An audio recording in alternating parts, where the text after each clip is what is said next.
दंड प्रणाम गुरु जी। हरे कृष्णा।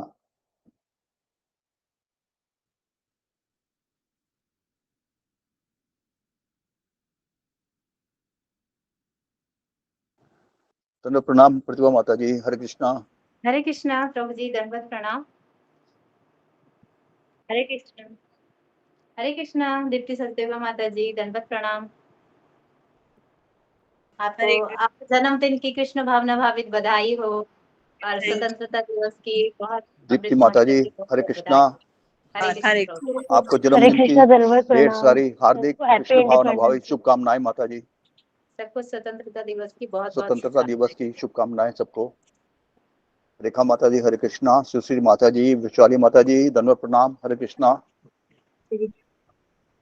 हरे कृष्णा माता जी, हैप्पी बर्थडे। हरे कृष्णा, बहुत बहुत धन्यवाद। हैप्पी बर्थडे दीप्ति माता जी। हरे कृष्णा माता जी, दंडवत प्रणाम। हरे कृष्णा हैप्पी बर्थडे माता जी, happy conscious birthday. Thank you so much, thank you. Hare Krishna, दंडवत प्रणाम। हरे कृष्णा अशोक चावला प्रभु जी, एक विनती आपसे। हरे कृष्णा माता जी, हुक्म कीजिए, आज आज्ञा कीजिए। अरे नहीं, आप वैसे नहीं बोलिए। वो मुझे 4 चौरास्ते का आज गाने की इच्छा है, क्योंकि 2 ही दिन बाकी है अधिक मास से खत्म होने में। तो गुरु जी ने कहा है कि आपको बोलूं, तो आज मैं गाऊं, मेरी इच्छा है। आप पहले गाएंगी या पीछे पीछे आएंगी प्रतिभा माता जी? पीछे। मैं उनके पहले कैसे गाऊं? प्रतिभा माता जी मेरी सीनियर है, मैं उनके पीछे गाना चाहती हूँ। ठीक है माता जी, गा सकते हैं, कोई ऐसा। धन्यवाद धन्यवाद। ठीक है माता जी, धन्यवाद। धर्मराज प्रभु जी हरे कृष्णा। दंडवत प्रणाम। तो प्रतिभा माता जी आप गाइए। जी प्रभु जी, हरे कृष्णा।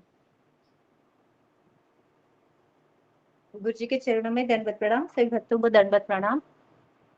श्री श्री चौराग्र कन्या पुरुषास्त्र। ओम अज्ञानतिमिरान्धस्य ज्ञानञ्जनशलाकया चक्षुरुन्मीलितं येन तस्मै श्री गुरवे नमः। श्री श्री चौराग्र कन्या पुरुषाष्टकम की जय। ब्रजे प्रसीदं नवनीतचोरं गोपाङ्गनानां च दुकुलचोरम्। व्रजे प्रसिद्धं नवनीतचोरं गोपाङ्गनानां च दुकुलचोरम्। अनेकजन्मार्जितपापचोरं चोराग्रगण्यं पुरुषं नमामि। अनेकजन्मार्जितपापचोरं चोराग्रगण्यं पुरुषं नमामि। श्रीराधिकाया हृदयस्य चोरं नवाम्बुदश्यामलकान्तिचोरम्। श्रीराधिकाया हृदयस्य चोरं नवाम्बुदश्यामलकान्तिचोरम्। पदाश्रितानां च समस्तचोरं चोराग्रगण्यं पुरुषं नमामि। पदाश्रितानां च समस्तचोरं चोराग्रगण्यं पुरुषं नमामि। ब्रजे प्रसीदं नवनीतचोरं गोपाङ्गनानां च दुकुलचोरम्। ब्रजे प्रसिद्धं नवनीतचोरं गोपाङ्गनानां च दुकुलचोरम्। अकिञ्चनीकृत पदाश्रितं यः करोति भिक्षुं पथि गेहहीनम्। अकिञ्चनीकृत्य पदाश्रितं यः करोति भिक्षुं पथि गेहहीनम्। केनाप्यहो भीषणचोरैर्दृ दृष्टः श्रुतो वा न जगत्त्रयेऽपि। केनाद्यहो भीषणचोरईद्र दृष्टश्रुतो वा न जगत्त्रयेऽपि। यदीयनामापि हरत्यशेषं गिरिप्रसारानपि पापराशिम् यदीयनामापि हरत्यशेषम् गिरिप्रसारान् अपि पापराशिम् आश्चर्यरूपो ननु चोरयेद्रिक् दृष्टः श्रुतो वा न मया कदापि आश्चर्यरूपो ननु चोरयेद्रिक् दृष्टश्रुतो वा न मया कदापि व्रजे प्रसीदं नवनीतचोरं गोपाङ्गनानां च दुकुलचोरम् व्रजे प्रसिद्धं नवनीतचोरं गोपाङ्गनानां च दुकुलचोरम् धनं च मानं च तथेन्द्रियाणि प्राणांश्च हत्वा मम सर्वमेव धनं च मानं च तथेन्द्रियाणि प्राणांश्च हत्वा मम सर्वम् एव पलायसे कुत्र धृतोऽद्य त्वं भक्तिदाम्नासि मया निरुद्धः पलायसे कुत्र धृत्योद्यचोरं त्वं भक्तिदाम्नासि मया निरुद्ध छिनत्सि घोरं यमपाशबन्धं भिनत्सि भीमं भवपाशबन्धम् छिन्नसि घोरं यमपाशबन्धं भिनसि भीमं भव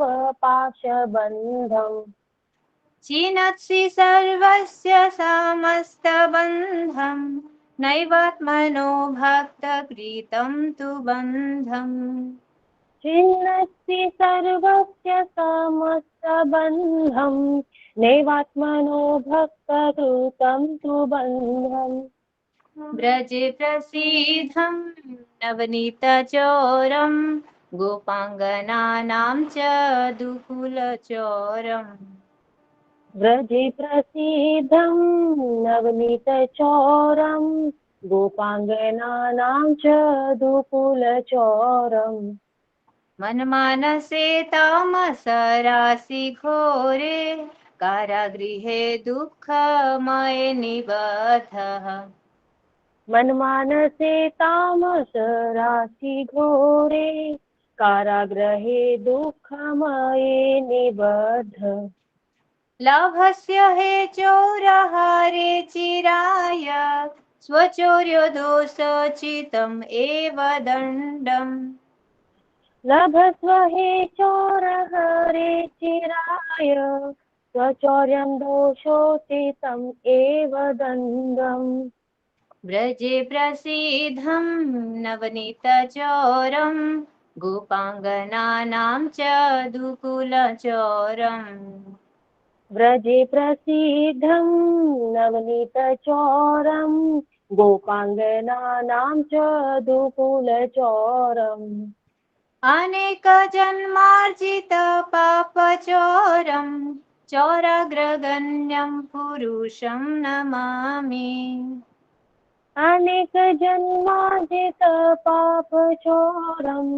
चोराग्रगण्यं पुरुषं नमामि कारागृहे वस सदा हृदये मदीये त्वं भक्तिपाश दृढबन्धन निश्चलासन् त्वं कृष्ण हे प्रलयकोटिशतान्तरे अपि सर्वस्य चोर हृदयान्नहि मोचयामि व्रजे प्रसीदं नवनीतचोरं गोपाङ्गनानां च दुकुलचोरम् करागृहे वस सदा हृदये मदीये मद्भक्तिपाशदृढबन्धन निश्चलसन त्वां कृष्ण हे प्रलयकोटिशतान्तरे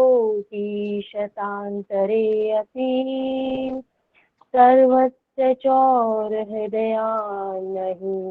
मोचयामि व्रजे प्रसीदं नवनीतचौरं गोपाङ्गनानां च दुकुलचौरम्। हरे कृष्णा कृष्ण कृष्ण हरे हरे, हरे राम राम राम हरे हरे। हरे कृष्णा कृष्ण कृष्ण हरे हरे, हरे राम राम राम हरे हरे। अनुवाद पढ़ना है क्या कुछ? बहुत सुंदर माता जी, बहुत सुंदर, दोनों ने बहुत सुंदर गाया, धन्यवाद। हरे कृष्णा सारे अनुवाद भक्तों पढ़ना को हरे कृष्णा जी माता जी। धन्यवाद प्रभु जी, सभी प्रतिभा माता जी सीखा है, मैंने उनको कॉपी किया है। कृष्णा सब हरे बोला प्रभु जी कीजिए प्रणाम धन्यवाद प्रणाम है। प्रणाम। बोल मंगल। कृष्ण गुरु जी दंडवत प्रणाम, भक्त को दंडवत प्रणाम। हरे कृष्ण। भक्त को दंडवत प्रणाम। हरे कृष्णा दंडवत प्रणाम। हरे माखन कृष्णा चुराने कृष्णा वाले, मान करिए धन्यवाद मना हरे। चुराने वाले, अपने आश्रित जनों के अनेक जनों के द्वारा उपार्जित पापों को चुराने वाले चौराग्रगण्य पुरुष को मैं प्रणाम करता हूँ। श्रीमती राधिका के हृदय को चुराने वाले, नूतन जलधारा की श्याम कांति चुराने वाले एवं निज चरणाश्रितों के समस्त पाप ताप चुराने वाले चौराग्रगण्य पुरुष को मैं प्रणाम करता हूँ, जो अपने चरणाश्रितों को निष्कंचन बनाकर मार्ग में घूमने वाले अनिकेत भिक्षुक बना देता है। हाय, ऐसा भयंकर चोर मैंने तीनों लोकों में भी देखा या सुना नहीं, जिसका नाम मात्र लेना भी पर्वत के समान विशाल पाप समूह को भी समूल हर लेता है। ऐसे आश्चर्य रूप वाला चोर तो मैंने कभी भी कहीं देखा या सुना नहीं। हे चोर, मेरे धन मान इंद्रियां प्राण एवं सर्वस्व को हर कर कहाँ भागे जा रहे हो? क्योंकि आज तो तुम भक्ति रूप रज्जु धारण कर मेरे द्वारा रोक लिए गए हो, क्योंकि तुम यमराज के भयंकर पास बंधन को तो काट देते हो एवं संसार के भयंकर पास बंधन को विदीर्ण कर देते हो तथा सभी जनों के समस्त बंधन को काट देते हो, किंतु अपने प्रेमी भक्त के द्वारा रचे गए प्रेममय बंधन को तुम नहीं काट पाते हो। हे मेरे सर्वस्व चुराने वाले चोर रूप हरे, मैंने आज अज्ञान रूप अंधकार समुदाय से भयंकर एवं दुखमय मेरे मन रूपी कारागार में तुमको बंद कर लिया है। अतः अपनी चोरी रूप दोष के उचित दंड को ही बहुत समय तक प्राप्त करते हो। हे मेरे सर्वस्व चुराने वाले कृष्ण, मेरे भक्ति रूप पास के दृढ़ बंधन में निश्चल होकर मेरे हृदय रूप कारागार में सदैव निवास करते रहो, क्योंकि मैं तो अपने हृदय रूप कारागार से करोड़ों कल्पों में भी आपको विमुक्त नहीं करूंगा। हरे कृष्ण। गुरु जी के चरणों में दंडवत प्रणाम, सभी भक्तों को दंडवत प्रणाम। हरे कृष्ण। धन्यवाद माता जी, बहुत सुंदर। हरे हरि कृष्णा, बोल। सब भक्त को दंडवत प्रणाम। सभी हरे भक्तों को कृष्ण, प्रणाम।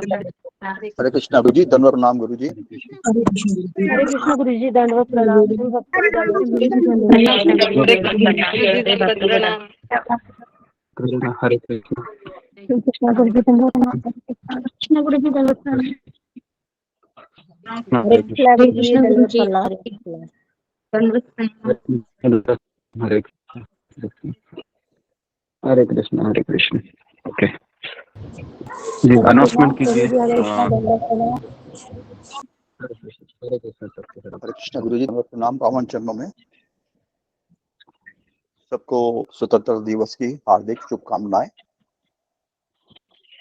और जैसे आपको पता है कि वृंदावन यात्रा और हमारी जगन्नाथपुरी यात्रा के लिए अभी समय मिल गया है, तो जो भक्त के मन में है जाने की इच्छा, कृपा करके वो अपनी सीट बुक करा ले, टिकट बुक करा ले और 500 रुपये गुरु जी को भेज दें ताकि उनकी होटल में व्यवस्था की जा सके।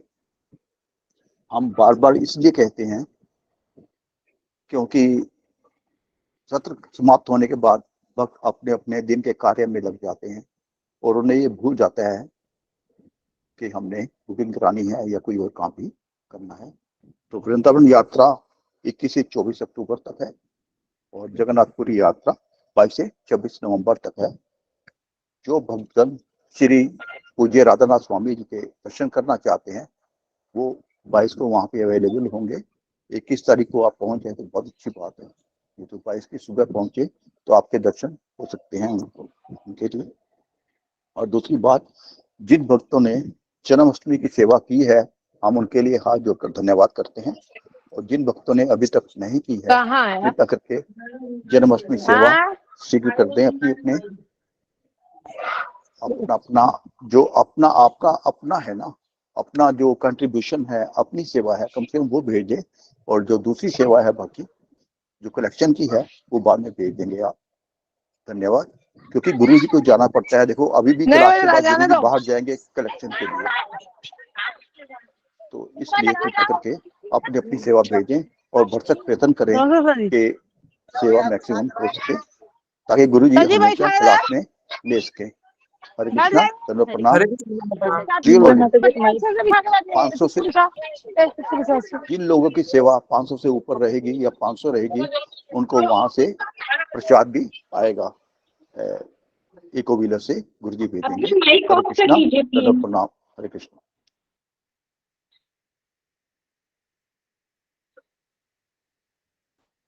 हरे कृष्णा गुरु जी। अब मैं वो करता हूँ अनाउंसमेंट गुरु जी।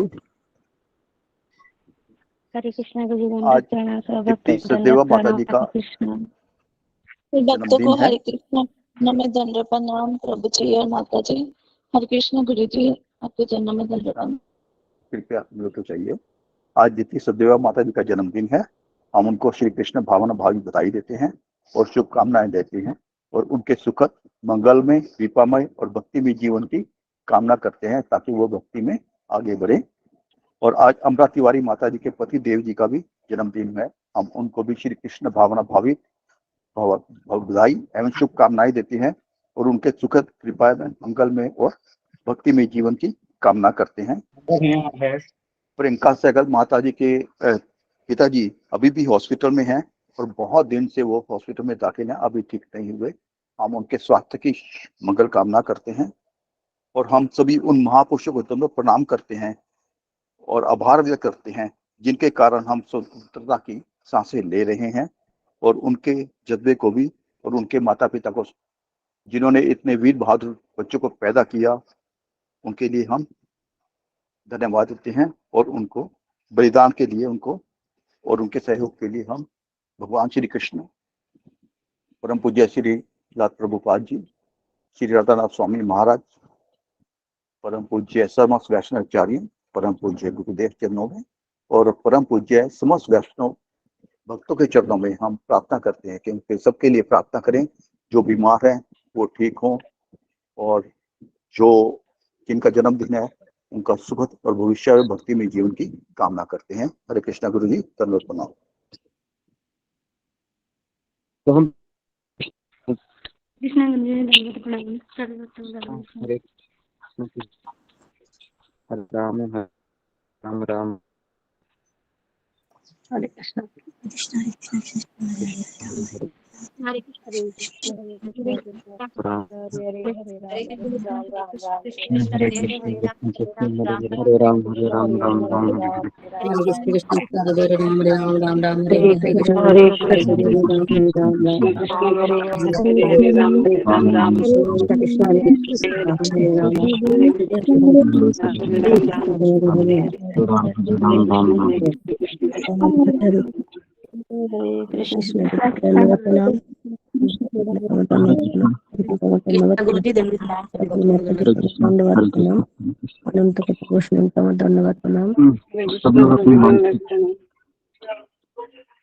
अपने सब लोग माइक को बंद रखिए और आपको प्रणाम करना है। आप 9 बजे के पहले ज्वाइन हो जाइए। ममता, जना माता जी, प्रवीणा, है ना? ओके, तो आगे बढ़ते हैं अभी हम। ओके, तो समय भी ज़्यादा हुआ है। ओम नमो भगवते वासुदेवाय। ओम अज्ञानतिमिरन्धस्य ज्ञानाञ्जनशलाकया चक्षुरुन्मीलितं येन तस्मै श्रीगुरुवे नमः।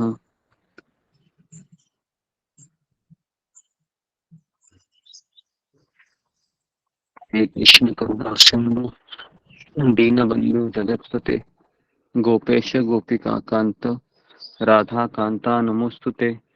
तप्तकांचन गौरांगी राधे वृंदावनेश्वरी वृषभानुसुते देवी प्रणमामि हरिप्रिये वाञ्छाकल्पतरुभ्यश्च कृपा सिन्धुभ्य एव च पतितानां पावनेभ्यो वैष्णवेभ्यो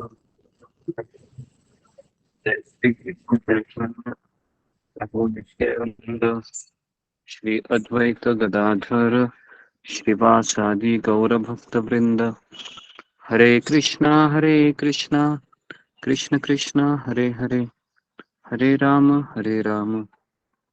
राम राम हरे हरे नारायणं नमस्कृत्यं नरं चैव नरोत्तमं सरस्वती व्यासं ततो जयामुनेर् भद्रेषु नित्यं भागवत सेवया भगवती उत्तम श्लोके भक्तिर्भवति नैष्टिकी कृष्णाय वासुदेवाय देवकीनन्दनाय च नन्दगोपाय गोविन्दाय नमो नमः मुखं करोति वाचालं पङ्गुं लङ्घयते गिरिं यत्कृपातमहं वन्दे श्रीगुरु दीनतारिणम्। हरे कृष्ण। सबका स्वागत है श्रीमद् भागवतम के सत्र में। तो आज जैसा कि पहले तो आप सबको मैं जो हमारा जो आज का दिन है, खास करके अगर हम शारीरिक पॉइंट ऑफ व्यू से हम देखेंगे तो आज सारी जनता है वह स्वतंत्र दिन मना रही है। तो यहाँ पर गोवर्धन इको विलेज में है कुछ का थे तो बुलाया गया। आवाज ब्रेक हो रही है, आवाज कट रही है।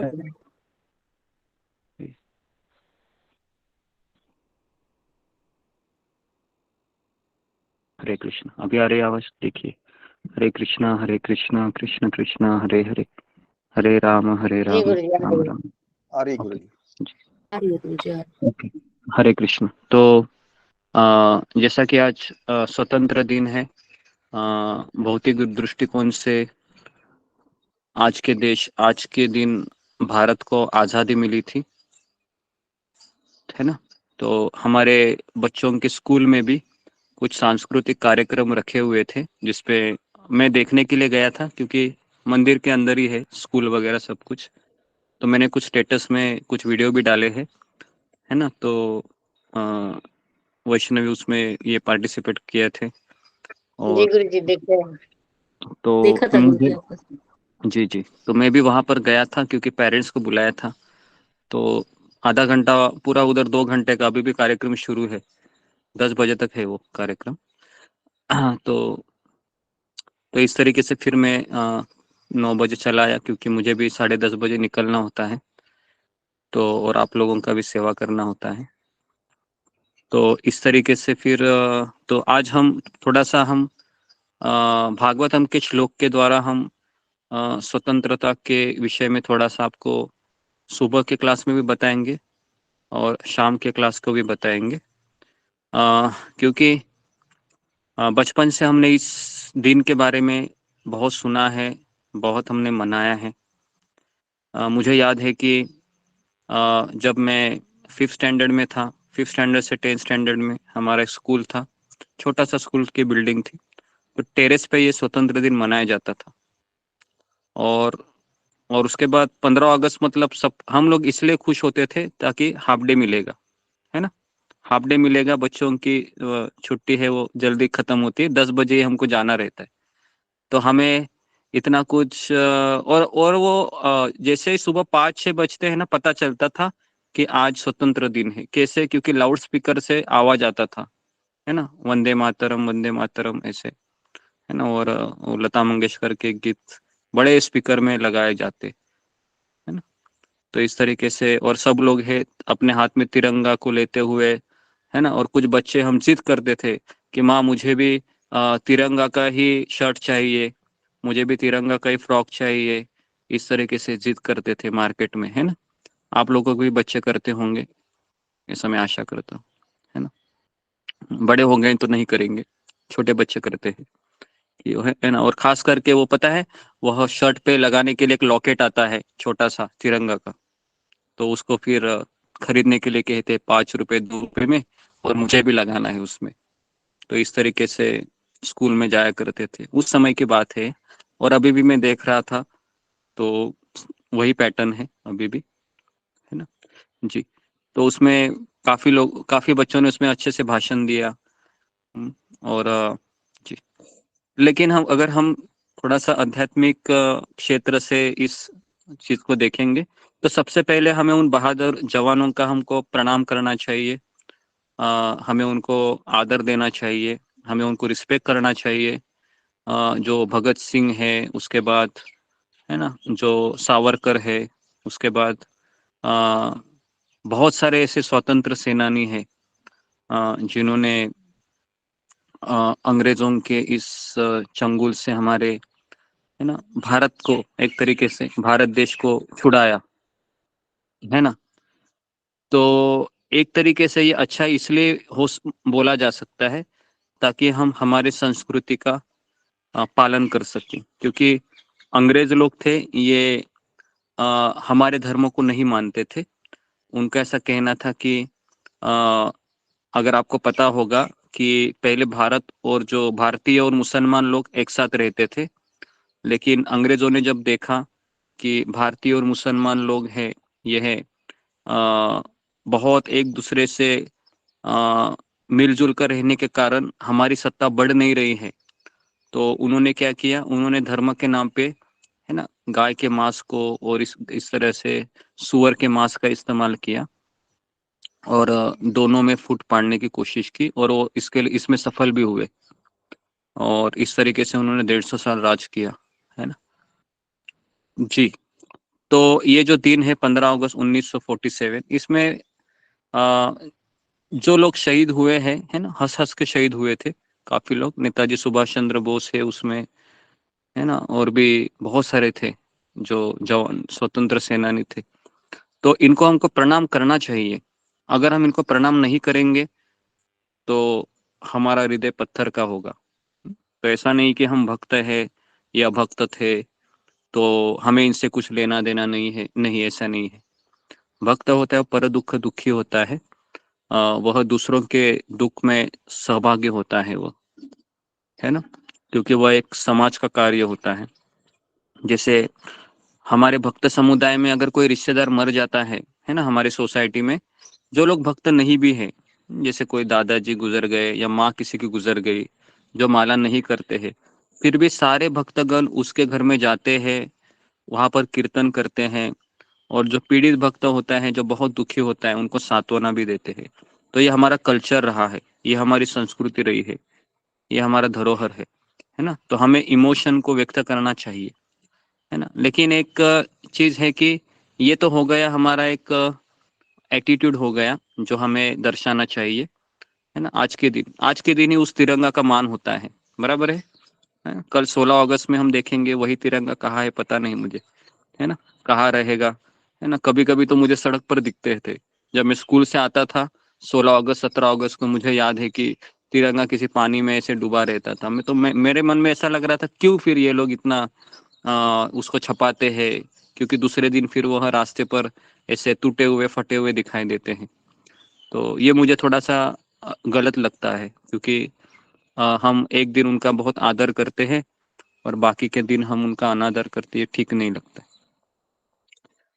ठीक है, तो ओके, तो ये मैंने कुछ शब्द व्यक्त किए, क्योंकि हमें उन जवानों को हमें नमस्कार करना चाहिए। इसलिए नहीं कि वह भक्त है, इसलिए करना चाहिए कि वो हमें भक्ति के लिए सपोर्ट करते हैं, क्योंकि आज वो लोग बॉर्डर पे खड़े हैं, हमारे जवान लोग, है ना, और हमारे देश की रक्षा कर रहे हैं। और इसके कारण हम बहुत शांति से सुबह उठ के माला कर रहे हैं, बराबर है। अगर मान लो कि अचानक किसी ने, शत्रु देश ने अटैक किया और अचानक किसी ने बम डालना शुरू किया मान लो, तो क्या आप हाथ में माला उठाएंगे? हम हाथ में माला नहीं उठाएंगे, है ना। तो इसलिए हमें उन लोगों का हमको धन्यवाद देना चाहिए, उस स्वतंत्र सेनानी का। ओके जी। तो अभी हम भागवतम के क्षेत्र में प्रवेश करते हैं।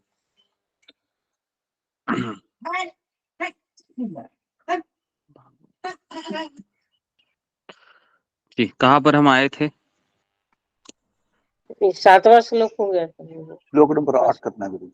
8 से स्टार्ट कर। 18वें रहेगा जी ओके जी। तो यहाँ पर हम देखते हैं कि परीक्षित महाराज भी स्वतंत्र नहीं थे। स्वतंत्रता इस संसार में, स्वतंत्रता एक हम बोल सकते हैं एक भ्रम है, क्योंकि संसार में कोई भी स्वतंत्र नहीं है, हर एक व्यक्ति बंधा हुआ है। पहली बात तो क्यों बंधा हुआ है? क्योंकि वह भगवान को भूल गया है और भगवान की सेवा करने के लिए तैयार नहीं है। इसलिए भगवान के द्वारा जो माया है उसको सत्वगुण की रस्सी से, रजोगुण की रस्सी से और तमोगुण की रस्सी से कसकर बांधती है। लेकिन अभी मेरा आप लोगों को सवाल है, लेकिन वो खुद को स्वतंत्र क्यों समझता है हालांकि बंधा हुआ है? जी बताइए अशोक चावला प्रभु। गुरु जी। भौतिक अगर दृष्टि से देखा जाए तो वो स्वतंत्र है, और आध्यात्मिक दृष्टि से देखा जाए तो वो स्वतंत्र कहीं नहीं है। कोई भी मनुष्य स्वतंत्र नहीं है। हम 3 गुणों के अधीन है, माया के अधीन हर वक्त रहते हैं। हमारी इंद्रियां अपूर्ण है। हम अपने बारे में, आत्मा हमारी जो एक शुद्ध चीज है, शुद्ध है, हम उसको भी नहीं पहचान पाते। उसको शुद्ध रखने की कोशिश करते हैं पर रख नहीं पाते। इसलिए हम स्वतंत्र नहीं है। नहीं, आप बराबर है, स्वतंत्र नहीं। मेरा सवाल ये था कि हमको पता है हम स्वतंत्र, हम 3 गुणों से बंधे हुए हैं, लेकिन फिर भी एक जीवात्मा खुद को स्वतंत्र क्यों समझता है? ये मेरा सवाल है। आपने बराबर कहा, ये समझता है हमारा फिर। भ्रम है गुरु जी। ये हाँ वही, भ्रम है वो जी भ्रम, गुरु जी। जी वो भ्रमी क्यों है? जी मीनाक्षी रावत। हरे कृष्ण गुरु जी, दंडवत प्रणाम। सही भक्तों को दंडवत प्रणाम। गुरु जी, हाँ क्योंकि वो खुद को आत्मा नहीं, अब खुद को शरीर समझता है, तो शरीर समझने के कारण वो उसने सोचा कि अंग्रेजों ने गुलामी करी है तो अब वो चले गए तो अब हम छूट गए तो हम आजाद हो गए। लेकिन असली में अगर हम जाने हम आत्मा है तो हम अभी भी अपने इंद्रियों के, अपने मन के वश में है, माया के 3 गुणों के वश में है, तो हम अभी भी स्वतंत्र नहीं। हरे कृष्ण। जी जी। हाँ ये तत्व ज्ञान बताया, ये भी सही जवाब है। लेकिन वो क्यों ऐसा समझता है कि मैं स्वतंत्र हूँ, मैं आजाद हूँ, आज मेरा देश स्वतंत्र हुआ है? या फिर कोई परिवार से कोई बंटवारा होता है तो भी उसको ऐसा लगता है कि मैं स्वतंत्र हो गया, मेरे पिताजी के चंगुल से छूट गया, मैं मेरे भाई के चंगुल से छूट गया, अभी मैं अकेला रह सकता हूँ, मैं आजाद हो गया। क्यों वो सोच रहा है? यही क्योंकि मेरा भगवान सवाल ने है। हमें स्वतंत्रता दी है गुरु जी। कुछ स्वतंत्रता भगवान ने हमें दी है, उसका उसके कारण नहीं। वशीभूत होकर हम सोचते हैं। जी जी जी जी ठीक है। तो मैं उसका एक शब्द है जो मैं सुनना चाह रहा था, तो मैं और लोगों को पूछता हूँ। जी निमा जोशी। हरे कृष्णा गुरु जी, धन्यवाद प्रणाम। सही भक्तों को गुरु जी, मुझे ऐसा लगता है अज्ञानता और अभिमान के कारण वो, उनको इतना ज्ञान ही नहीं होता कि उनको ये पता चल सके कि ये हमारे बस में नहीं है। अभिमान इतना हो जाता है कि मैं ही सब सत्ता चला रहा हूँ, जबकि सब कुछ लिखा होता है गीता, भगवत गीता वगैरह में, तब भी वो जी जी अज्ञानता के कारण चाहे। जी। तो ये निमा जोशी ने सही आंसर दिया है। पहला था, उन्होंने शब्द का उच्चारण किया था, वो था अज्ञान। समझ में आ रहा है? अज्ञान इसका मेन आंसर है कि अज्ञान के कारण ही व्यक्ति समझता है कि मैं स्वतंत्र हूँ। क्या लगता है आपको? बराबर है? वो स्वतंत्र क्यों समझता है? अज्ञान के कारण। बराबर है? अज्ञान किस चीज? तो मीनाक्षी रावत माता जी ने बताया था उस चीज को कि हम खुद को क्या समझते हैं? हम अपने आप को शरीर समझते हैं, और फिर शरीर की उपाधियों से ग्रस्त होते हैं, है ना? हम 1 घंटा प्रवचन सुनने के बाद भी हम तुरंत भूल जाते हैं कि नहीं कि मैं आत्मा हूँ। हम तुरंत किसको याद रखते हैं? अरे 4 बज गए, 5 बज गए, चलो अभी मैं किसी की पत्नी हूँ तो मुझे अभी किचन में जाना चाहिए। मैं किसी का पति हूँ तो मुझे लाइट का बिल भरने भी जाना है क्योंकि लास्ट डेट है आज। तो नहीं, मेरा ये कहना है कि ये चीजें हमको करनी है, लेकिन सही चेतना क्या होनी चाहिए कि मैं भगवान की अंश हूँ, लेकिन मैंने ये शरीर धारण किया है। तो हे कृष्ण, जब तक आप मुझे शरीर से मुक्त नहीं कराते हैं, तब तक मुझे इस दायित्व का निर्वाह करना होगा। तो इस भावना को समझते हुए हमको सारे कार्य करने हैं, तो फिर वो सारे कार्य कृष्ण भावना में हो जाते हैं। ठीक है। तो अज्ञान, तो इसके लिए हम पहला श्लोक कौन सा बोलते हैं? ओम अज्ञान तिमिरांधस्य ज्ञानांजन शलाकया, है ना। क्योंकि ये जब तक वो टॉर्च लाइट है, टॉर्च लाइट बोलते हैं, है ना, कि गुरु है टॉर्च लाइट से शिष्य के हृदय में जो गहरा अंधकार करोड़ों जन्म से छिपा हुआ है, उसको वो दूर करते हैं, है ना। उन्मिलित मतलब एक तरीके से वो प्रकट कराना ज्ञान को। उन्मिलितम येन, चक्षुर उन्मिलितम येन, तो कौन से वो चक्षु है? वो चक्षु है दिव्य चक्षु कहा जाता है उसको, दिव्य चक्षु। हम गुरु पूजा में क्या गाते हैं? चक्षुदान दिलो जेई जन्मे जन्मे प्रभु से ही, गाते हैं ना रोज। चक्षुदान दिलो जेई जन्मे जन्मे प्रभु से ही, दिव्य ज्ञान हृदय प्रकाशित। तो चक्षुदान, है ना, चक्षुदान एक्चुअली चक्षुदान है ये, है ना, क्योंकि उसका कोई मूल्य नहीं है। गुरु शिष्य से कोई मूल्य नहीं लेता है कि उस चक्षु को उजागर करने के लिए। वो तो एक अपना अहेतु की उसकी दया होती है, बिना किसी कारण की, है ना जी। तो श्लोक क्रमांक 7 से हम आगे बढ़ते हैं। 7 भी हो गया था।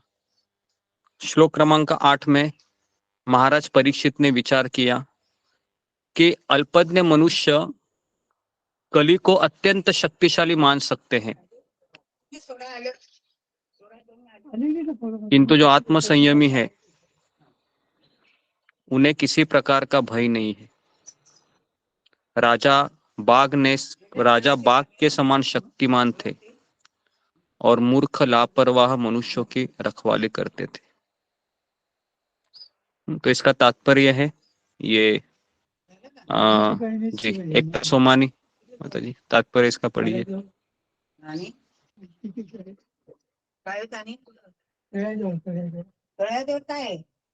है क्या? एक तो सोमानी नहीं है तो जी सोमाकर पढ़िए इसका तात्पर्य। हरे कृष्ण गुरु जी, मैं खाना बना रही थी, मेरे पास वो रखा है यहाँ पर। वैशाली पढ़ो। मैं एनक देख रहा, मेरा एनक नहीं मिला थोड़ा। गुरु जी दंडवत प्रणाम।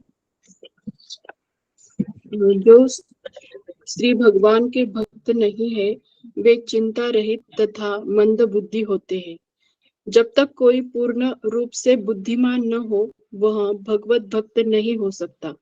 जो भगवत भक्त नहीं है वे कली के कार्यों के शिकार बन जाते हैं। जब तक हम महाराज परीक्षित द्वारा अपनाई गई कार्य पद्धति को स्वीकार करने हेतु तैयार नहीं हो जाते, तब तक समाज में श्रेष्ठतर परिस्थिति ला पाना संभव नहीं है। और यह कार्य पद्धति है श्री भगवान की भक्तिमय सेवा का प्रचार करना। जी गुरु जी, हरे कृष्ण। एक तो लापरवाह होते हैं, नहीं तो मंद बुद्धि के होते हैं। तो अगर मैं आपको सवाल पूछूं कि हमारे जो स्वतंत्र सेनानी है, फ्रीडम फाइटर है ना, जो अपने देश की आजादी के लिए लड़े, तो हम इनको कौन से कैटेगरी में डाल सकते हैं? अगर मैं आपको सवाल पूछूं, जैसे हमने 3 कैटेगरी देखी थी, एक सकाम, एक निष्काम और एक भक्त। तो इन 3 कैटेगरी में से कहाँ पर ये फिट हो सकते हैं? जी फिंगर को रेज कीजिए।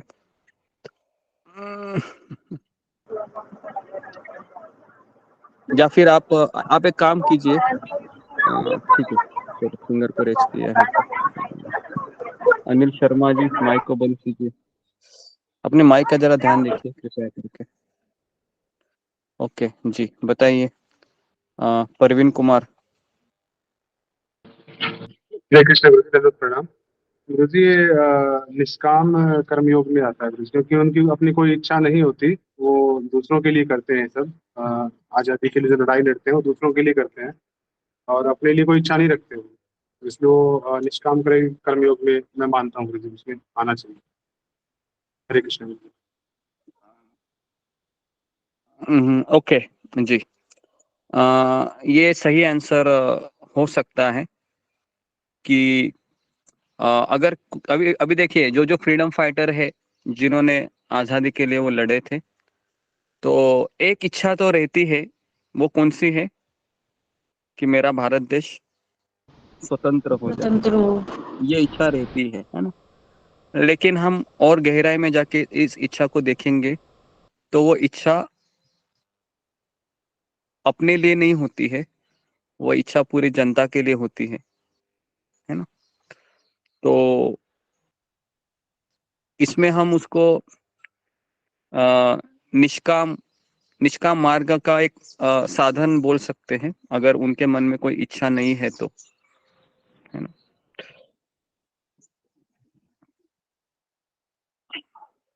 और अगर आप देखोगे तो निष्काम कर्म में आनंद होता है, इसके लिए लोग, है ना, आपने देखा है हंसते हंसते जो स्वतंत्र सैनिक थे वह सूली पर चढ़ गए, बराबर है। कोई चिल्लाहट नहीं थी, कोई रोना नहीं था, और कोई ये नहीं था। तो इतना धाड़स कैसे आया? तो इतना धाड़स निष्काम कर्म से ही आता है, क्योंकि उसमें एक आनंद रहता है ना। निष्काम कर्म में, सकाम में दुख रहता है। सकाम सकाम जो मार्ग है उसमें बहुत दुख रहता है, इसके लिए वो निष्काम बन जाता है ना? जी। तो सकाम में दुख क्यों होता है? ज्यादा होती है। उसके बाद सकाम में अभिलाषाएं होती है, और सकाम में अपेक्षाएं पूरी नहीं होती है तो क्या आता है? क्रोध आता है। सकाम में अभिलाषा पूरी हो जाती है तो क्या आता है? लोभ आता है।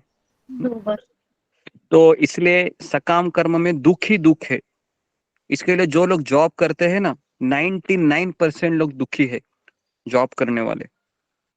सब लोग एक दूसरे को यही सवाल पूछते हैं, तुम कब रिटायर होगा?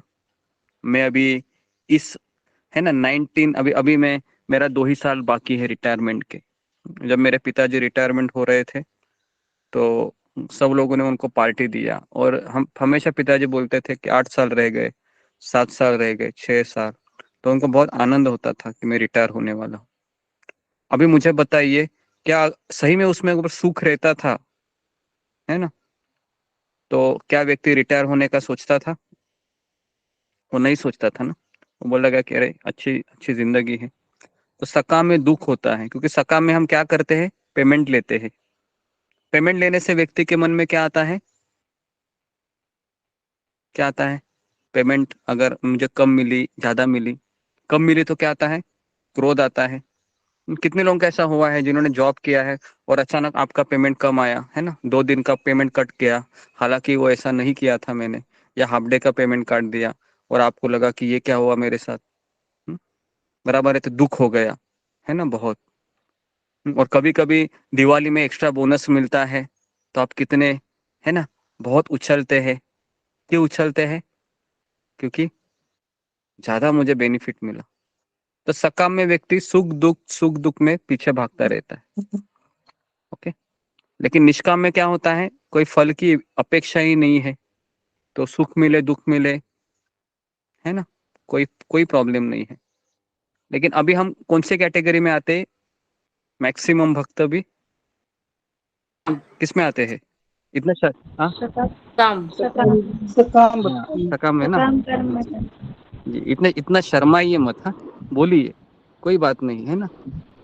इतना शर्माइए मत, क्योंकि हम सब लोग सकाम ही है ना। निष्काम तो रहता था तो फिर वह हमेशा ब्लिसफुल रहता था, वो सुखी रहता था। हाँ, ओके जी। तो इस तरीके से ये हो गया हमारा 8वां श्लोक। 9वें श्लोक में हम जाते हैं। हे मुनियो, हे नैमिषारण्य में बैठे हो मुनियो, जैसा आपने मुझसे पूछा था, अब मैंने पवित्र राजा परीक्षित के इतिहास से संबंधित भगवान कृष्ण की कथाओं की लगभग सब बातें सुनाई है। तो 10वें श्लोक में कहते हैं कि जो लोग जीवन में पूर्ण सिद्धि प्राप्त करने के इच्छुक है, उन्हें अद्भुत कर्म करने वाले भगवान के दिव्य कार्यकलापों तथा गुणों से संबंधित सारी कथाएं अत्यंत विनीत भाव से श्रवण करनी चाहिए जी। तो यहाँ पर अभी फॉर्मूला दिया है, जो लोग जीवन में पूर्ण सिद्धि प्राप्त करना चाहते हैं वो लोग भगवान के बारे में केवल सुनना चाहिए। लेकिन कैसे सुनना चाहिए? तो यहाँ पर लिखा है कि विनीत भाव से। विनीत भाव मतलब क्या है? विनीत भाव मतलब विनम्रता से जी। और यहाँ पर लिखा है कि कुछ लोग कहते हैं कि तुम हरे कृष्णा वाले सुबह सुबह उठ के 2-2 घंटा आप केवल माला लेके बैठ जाते हैं, है ना, आप केवल कथा सुनते रहते हैं, कुछ काम वाम करते हैं कि नहीं आप लोग? ऐसा अक्सर सवाल पूछा जाता है। आप लोग कुछ समाज के लिए कुछ करते नहीं है, बस उड़ गए, माला लेके बैठ गए, लॉगिन किए, कथा सुनने बैठ गए।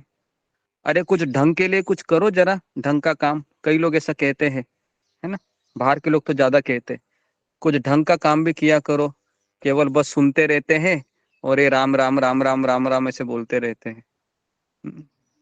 तो हम उनको क्या जवाब दे सकते हैं जी? फिंगर को रेज कीजिए।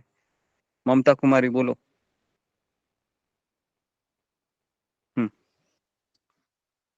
गुरु जी, जैसे हम लोग भी तो सेवा मंदिरों में जैसे करते हैं, भक्त लोग प्रसाद बनाते हैं तो भगवान उसका प्रसाद सब लोग में वितरण करते हैं, तो उनको भी तो सेवा ही एक तरह के हो गए ना, वो भक्ति भी हुआ और सेवा भी हुआ गुरु जी। हाँ, ऐसा हम सवाल क्या लोग मैंने पूछा है पहले वो पूछो मुझे, क्या मैंने सवाल पूछा था?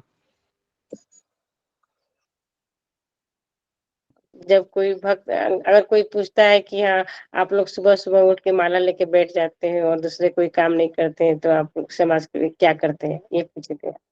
हाँ, नहीं ये पूछा था, लेकिन इसके बाद मैंने ये पूछा था, ऐसे लोग आपको कुछ कहेंगे तो आप उनको क्या बताएंगे?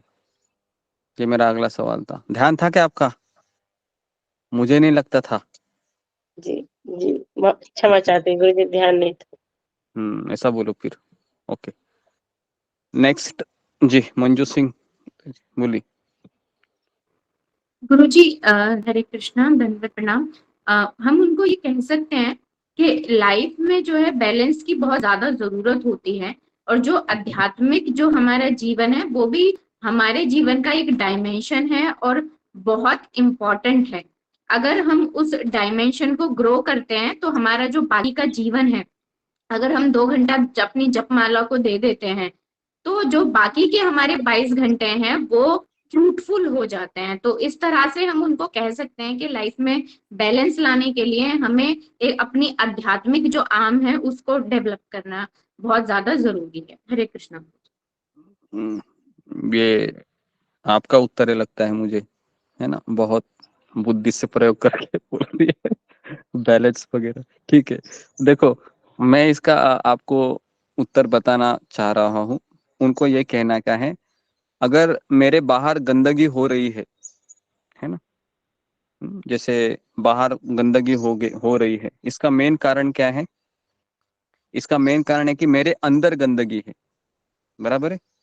मेरे अंदर गंदगी, इसके लिए तो बाहर गंदगी हो रही है, तो मैं 2 घंटा क्या करता हूँ, मेरे अंदर की गंदगी को साफ करता है ना, ताकि बाहर कोई गंदगी ना हो।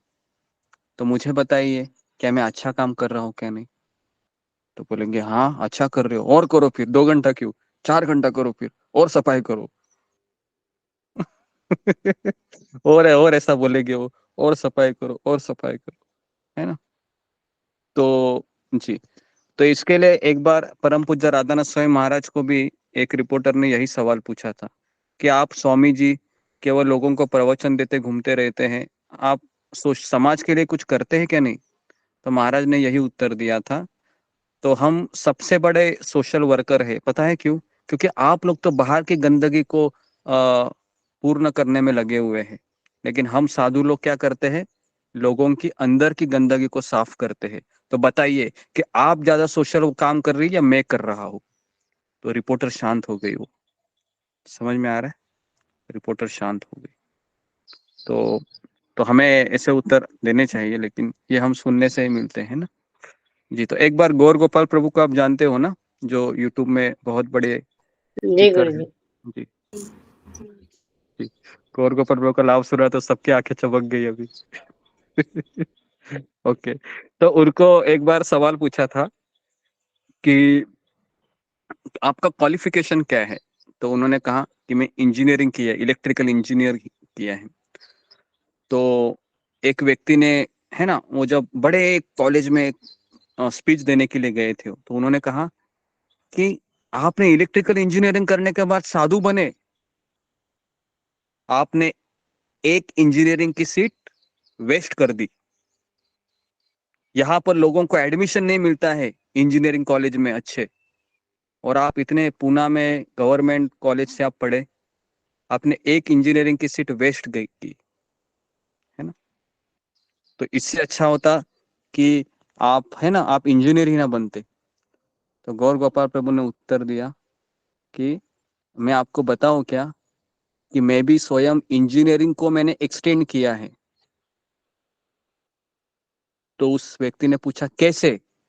आप तो इंजीनियर बने लेकिन आप तो साधु बन गए हैं।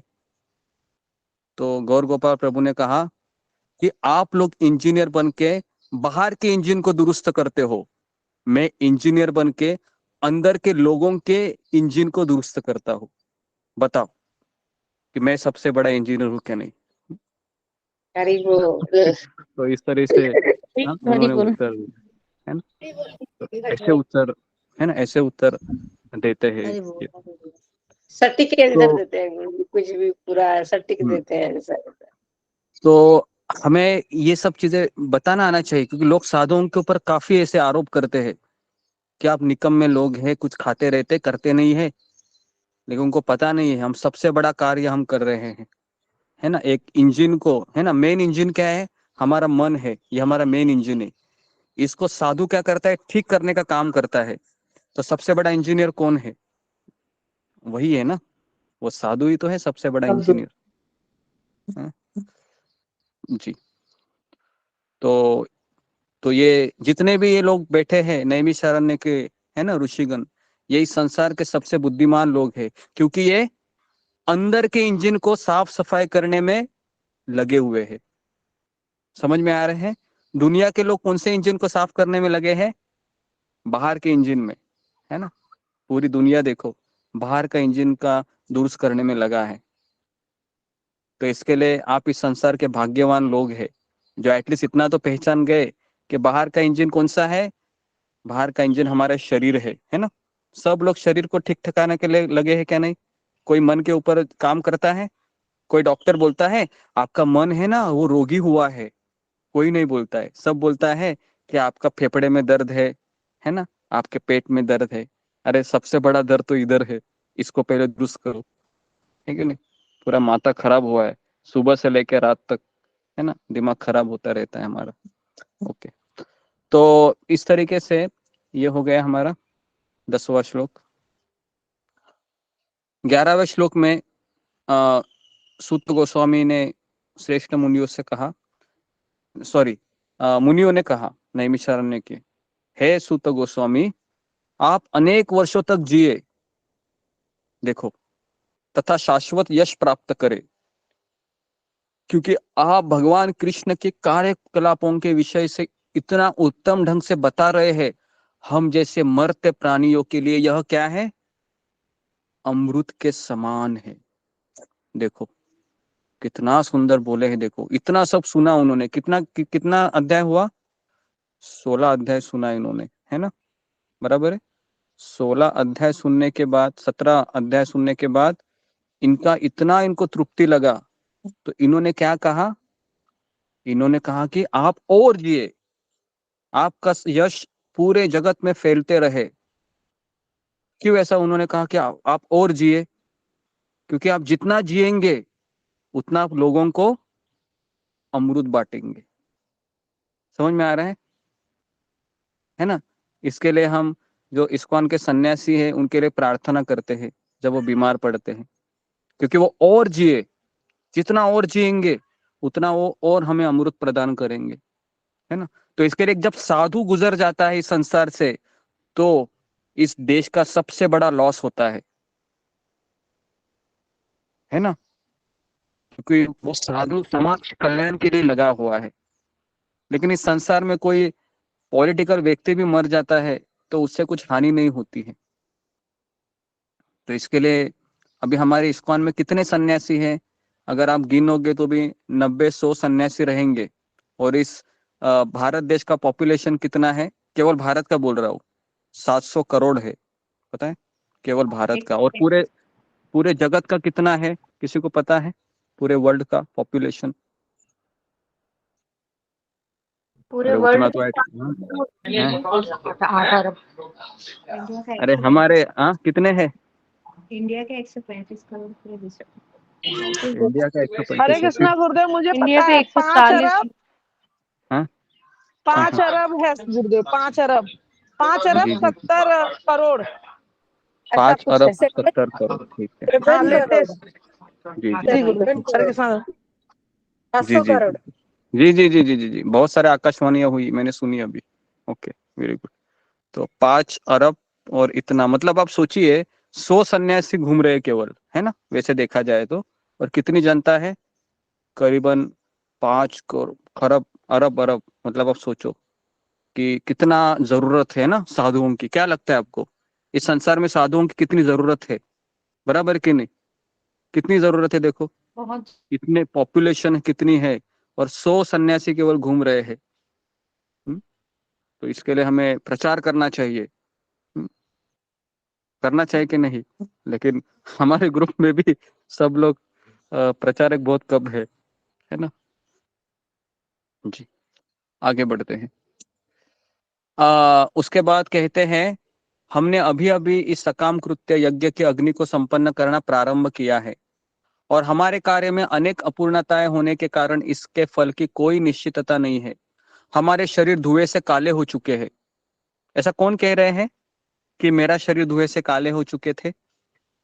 ये मुनि लोग नैमी कह रहे ऋषि हैं। मुनि कह रही है। क्योंकि ये नैमिषारण्य के हैं। जी, क्योंकि ये कथा सुनने से पहले ये क्या कर रहे थे, सब लोग यज्ञ कर रहे थे ऐसे, है ना, जैसे आहुति देते हैं ना ऐसे। तो वहां पर फिर सूत गोस्वामी आकर कहा, ये आप लोग क्या कर रहे हैं, कलयुग शुरू हो रहा है, कलयुग में ये सब नहीं चलता है।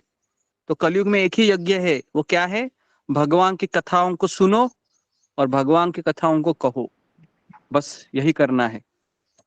तो लेकिन हम भगवान गोविंद के चरण कमलों के अमृत रूपी उस मधु से सचमुच तृप्त है, जिसे आप हम सबको वितरित कर रहे हैं। तो इसके लिए सूत गोस्वामी के लिए शौनक आदि ऋषि, जो 88,000 ऋषि मुनि थे, वो बहुत कृतज्ञ थे कि आपने हमें इतना अमृत दे दिया, है ना। जी,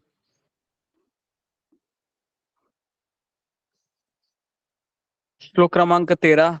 भगवान के भक्त के साथ क्षण भर की गई संगति के महत्व की तुलना न तो स्वर्गलोक की प्राप्ति से की जा सकती है, न कोई भौतिक मुक्ति की प्राप्ति से की जा सकती है। जी, कौन बताएगा ऐसा क्यों कहा गया है कि भगवान के भक्त के साथ क्षण भर की संगति के महत्व की तुलना स्वर्गलोक से प्राप्ति से या इस संसार की भौतिक मुक्ति की प्राप्ति से, मतलब ब्रह्म ज्योति में जाने से भी इसका महत्व बड़ा है? क्यों?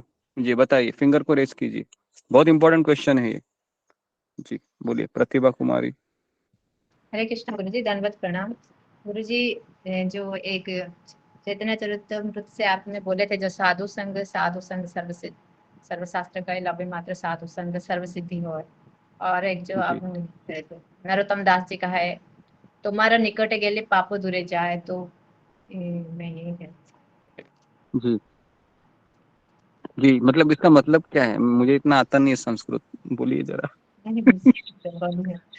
ओके। जैसे कि भक्तों के संग से ही हमारे सारे पाप दूर हो जाते हैं, और जैसे साधु ओके। संग या फिर भक्तों के संग से ही ये सर्वशास्त्र प्रमाण देते हैं कि साधु संग से सर्व सिद्धि होती है। हाँ, तो लेकिन स्वर्ग से तुलना क्यों बड़ी की गई है ना, स्वर्ग क्योंकि से भी ज्यादा। स्वर्ग में जो होता है वो जब हमारा पुण्य क्षीण हो जाता है तो हम पुनः इस मर्त्य लोक में आ जाते हैं, फिर हम जन्म मृत्यु के चक्र में फिर से पड़ जाते हैं। और साधु संग करने से सर्व सिद्धि हो। सर्व सिद्धि क्या है, सर्व सिद्धि उसका मतलब डेफिनेशन। हमको जी सर्व सिद्धि मतलब जैसे कि हम भगवान धाम जाते हैं और इस उनके कृपा से हम जन्म मृत्यु के चक्र और बंधन से मुक्त हो सकते हैं। जी जी जी। तो सर्व सिद्धि का अर्थ है कि हम भगवान के शाश्वत सेवा में लग जाते हैं। तो इसलिए एक क्षण भर के साधु का संगति का इतना महत्व है कि जैसे राजा रघुगण ने कितना संग किया था जड़ भरत का, कुछ समय के लिए, है ना। बाद में तो वो चले गए रघुगण राजा, और उसके बाद उनको क्या फॉर्मूला दिया जड़ भरत ने कि जब तक किसी साधु के चरण धूलि से हम अपने आप का अभिषेक नहीं करते हैं तब तक हमारे अनर्थ जाना कठिन है ना। तो अभी क्या करें फिर, बहुत धूल इकट्ठा करते हैं धाम में जाके, और वहां पर क्या करते हैं, पानी से नहीं उस रेती से स्नान करेंगे। ऐसा आपको लग रहा है क्या? हाँ, सबको ऐसा ही लग रहा है। अगर सबको ऐसा अगर सबको गुरुजी ऐसा लग ये रहा है, ये भी है गुरुजी, ऐसा नहीं लग रहा। ऐसा नहीं लग रहा, तो अगर ऐसा लग रहा है तो फिर आपको कोई ऐसा साधु देखा वृंदावन में या कई धाम में जो ऐसा पूरा ऐसा बकेट बकेट पे धूली ऐसा ले रहा है और अपने से माथे पे ऐसे स्नान कर रहा है ना? आपको ऐसा नहीं दिखा है। लेकिन आपको ऐसे साधु दिखे हैं जो अपने गुरु का आज्ञा का वहन कर रहे हैं पूरी जिंदगी पर। ऐसे साधु दिखे हैं वृंदावन में। तो इसके लिए वो चरण धूलि से अभिषेक करने का तात्पर्य क्या है? उसका तात्पर्य है कि उनकी आज्ञा का पालन आज्ञा करते का रहेंगे। पालन करना आजीवन। जी।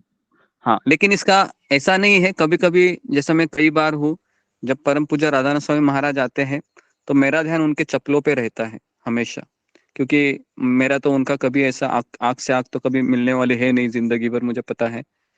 लेकिन वो जैसे ही राधा वृंदावन बिहारी मंदिर में आते हैं गोवर्धन इको विलेज में, और वो हमेशा चप्पल वहां पर निकालते हैं कहीं तो, और उसके बाद उनके जितने भी वरिष्ठ शिष्य हैं उनके, है ना, गौरांग प्रभु, बड़े बड़े यहाँ के जो प्रेसिडेंट है, वो सब उनके साथ फिर मंदिर जाते दर्शन करने के लिए।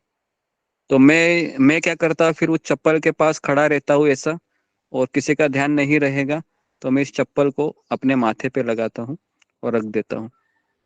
तो मैं सोचता हूँ कि चलो हो गया मेरा आज का काम दर्शन हो गए। समझ में आ रहा है?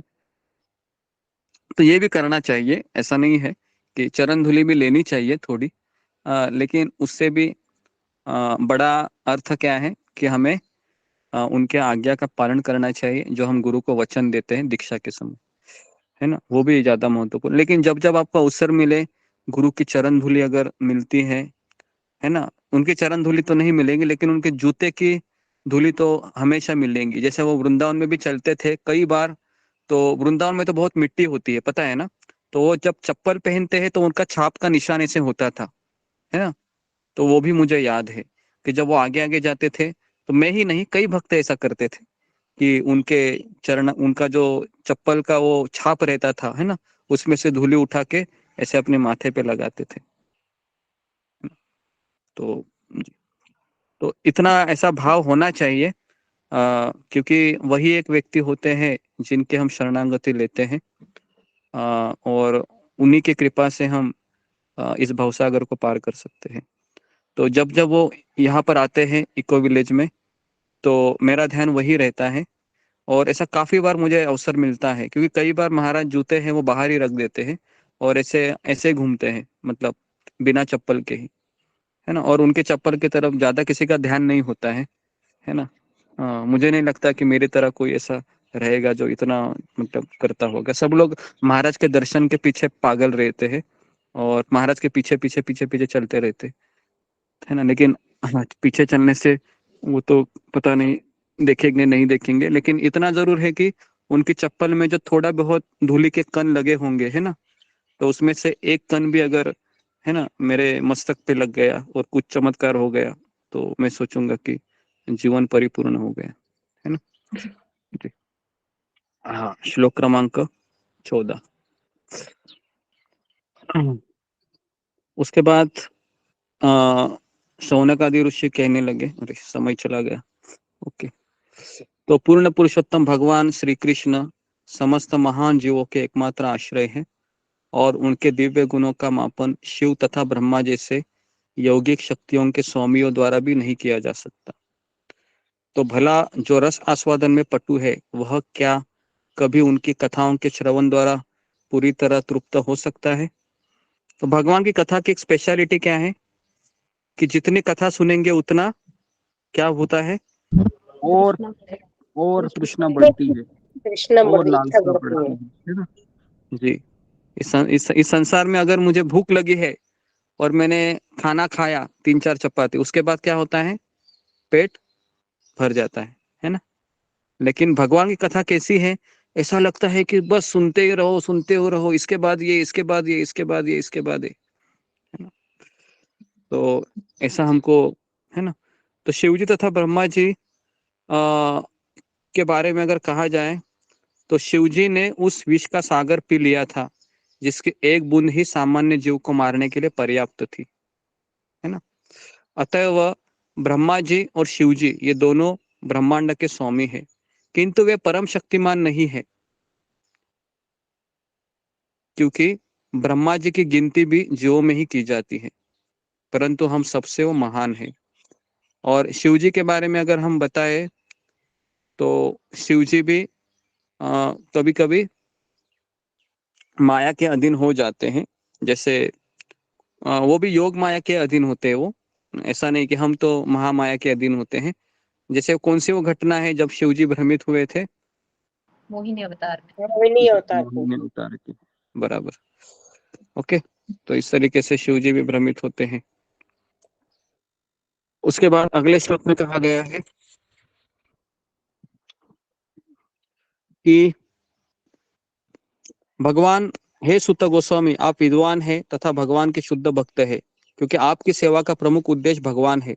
अतएव आप कृपया हमें भगवान की लीलाएं कह सुनाए जो समस्त भौतिक विचारधारा से ऊपर है, क्योंकि हम ऐसा संदेश प्राप्त करने के लिए आतुर है। तो ये बहुत एक जो एक सुनने वाला श्रोता होता है उसका सबसे बड़ा क्वालिफिकेशन क्या है, वह आतुर होना चाहिए। आतुर मतलब क्या, क्या बोल सकते हैं उसको? आतुरता का अर्थ है कि वह एक तरीके से रसिक होना चाहिए, रसिक, लालायित। ललायत। ललायत होना चाहिए। हाँ, जिस तरह से आपने देखा है कि अगर आपको प्यास लगी है और किस तरह से आप पानी के लिए तड़पते हैं, तो वैसा जो श्रोता होता है ना, वो सुनने के लिए आतुर होना चाहिए, है ना। जैसे मुझे पता है कि जब परम पूज्य राधानाथ स्वामी महाराज का जब यात्रा होता है ना, तो उसमें काफी, क्योंकि 8-7-8 हजार लोग आते हैं, तो बैठने के लिए महाराज के सामने बैठने के लिए सीट नहीं मिलती है। तो कई लोग दोपहर का खाना खाने के पश्चात रूम पे नहीं जाते हैं, वहां पर ही बैठे रहते हैं, ताकि मैं मेरे गुरुदेव के मुखों से ये 10 दिन 12 दिन है जो भी है, वो हमेशा उनके सामने बैठकर मैं सुन सकूं। समझ में आ रहा है ना। तो ऐसा भाव होना है, तभी तभी जाके ये भागवत अंदर घुसती है ना। तो वो आतुरता होनी चाहिए, बराबर है। और ऐसा साइंस भी कहता है कि जितनी हमारी भूख लगी है उतना हमको खाजा खाना है वो हजम हो जाता है ना। अगर भूख ही नहीं लगी है और 1 बजा है दोपहर का और आप खाना भी खाओगे तो भी हजम नहीं होगा, भूख भी लगनी चाहिए। तो क्या, तो आप लोगों को भूख लगती है ऐसा, मतलब खाने की नहीं, कथा की भूख लगती है? जी जी लगती है तो जी गुरु जी। अच्छा, हाँ कभी जी, कभी कभी लगती है, ओके। तो ऐसी भूख हमको लगनी चाहिए ताकि हम है ना भगवान की कथाओं को आतुरता से श्रवण करें जी। आखिरी श्लोक लेते हैं, 17वां।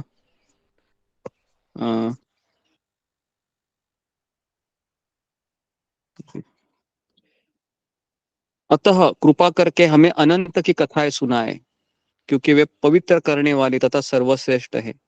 इन्हें ही महाराज परीक्षित को सुनाया गया था और वे भक्ति योग से परिपूर्ण होने के कारण शुद्ध भक्तों को अत्यंत प्रिय है। तो इसके लिए अभी कह रहे हैं कि आप हमें भागवत सुनाइए जो भक्तिमय सेवा का विज्ञान है। श्लोक क्रमांक 18 में कहते हैं, फिर सूत गोस्वामी ने कहा, हे ईश्वर, यद्यपि हम मिश्र जाति में उत्पन्न हुए हैं, फिर भी हमें ज्ञान में उन्नत उन महापुरुषों की सेवा करने तथा उनका अनुगमन करने से ही जन्म अधिकार प्राप्त हो गया। देखिए, यहाँ पर हमको एक चीज मिलती है कि सूत गोस्वामी के एक तरीके से वो उनका जन्म ब्राह्मण कुल में नहीं हुआ था, उनका जन्म निम्न कुल में हुआ था, लेकिन उनके जीवन में उनको एक अवसर मिला। किसका अवसर मिला? महापुरुषों की सेवा करने का। तो व्यक्ति कब व्यक्ति सफल हो जाता है अपने जीवन में? जब वो महापुरुष की सेवा करता है, जब वो शुद्ध भक्त की सेवा करता है। तो इसलिए हमको सेवा करने का अवसर हमको देखना चाहिए, तब जाके हमारा चैंटिंग अच्छा होता है ना। चैंटिंग तो हमको करना ही है, लेकिन चैंटिंग में जो क्वालिटी है वो शुद्ध भक्तों के सेवा करने से प्राप्त होती है। तो इसलिए हमें भक्तों की सेवा करनी चाहिए, है ना, तब जाके हम योग्य हो सकते हैं। ठीक है, तो यहाँ पर मैं रुकता हूँ क्योंकि मुझे अभी जाने को 15 मिनट लगेंगे इको विलेज में, और फिर मुझे कलेक्शन के लिए जाना है। फिर आज की क्लास भी 4 बजे होगी, तो आज छुट्टी भी है, काफी लोग रहेंगे, तो आप भी अपना अपना सेवा है करते रहिए। तो ये जन्माष्टमी में हम भगवान के लिए कुछ करना चाहिए, क्योंकि हम उसी कृष्ण का है ना 365 दिन उनके बारे में सोचते रहते हैं। तो उनका जन्मदिन आ रहा है 6-7 तारीख को, तो हम आपको यहाँ से दिखाएंगे पूरा कैसे जन्माष्टमी मनाई जाती है ना। तो उस दिन का हम प्लानिंग करेंगे, और हम जन्माष्टमी के पहले 6-7 दिन हम सारे भक्तों को कहेंगे कि आप अपना अपना जो भगवान के प्रेम है ना, उसको अपने शब्दों में लिख के रखिए, और फिर आप हमें बताइए कि आप कितना कृष्ण से प्रेम करते हैं, इस तरीके से। ओके, तो यहाँ पर मैं रुकता हूँ। आप सबका बहुत बहुत धन्यवाद। हरे कृष्णा कृष्ण कृष्ण हरे हरे।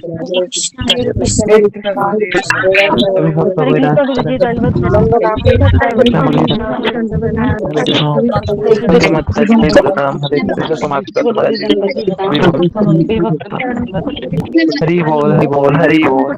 प्रणाम गुरुजी, सब भक्तों को दंडवत प्रणाम।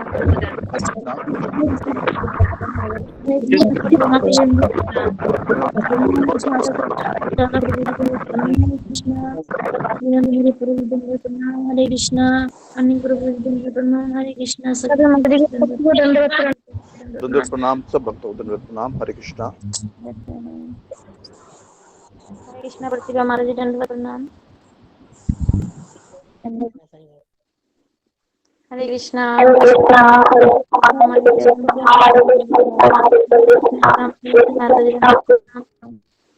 हरे कृष्णा मामुनी माता जी दंडवत प्रणाम। सभी भक्तों को कृष्णा हरि बोल।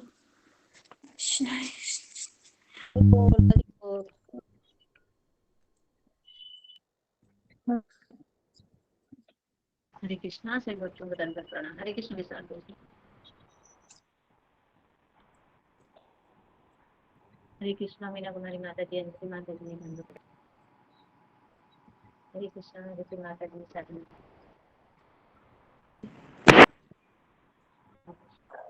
हरे कृष्ण माता जी दंडवत प्रणाम। हरे कृष्ण प्रभु जी दंडवत प्रणाम। हरे कृष्ण। हरे कृष्ण सभी भक्तों को दंडवत प्रणाम।